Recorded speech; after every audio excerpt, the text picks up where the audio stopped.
Te. Galing naman ni ate magugas. Sipag naman ni ate. Magugas ka din? Yes. Tay. Ha? Mama niya kay nanay ka. Kay nanay ka. Ito kay tay. Hmm. Kay nanay ka nga eh. Tina. Tita. Oo naman. Kay nanay ka nga.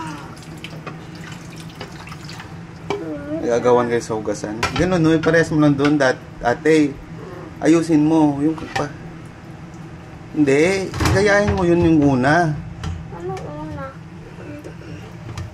Ganyan mo, di ba? Yung una nakaganyan. Ganyanin mo. Ate, baka tapos mo dyan lang una. Ate, may sabon. Oo, sipag mo naman hugas. Kagayat kayo ni ate. Ito. Gaya mo talaga si ate. Yung sipag mo hugas. Dapat araw-araw na yan, ha? Opo.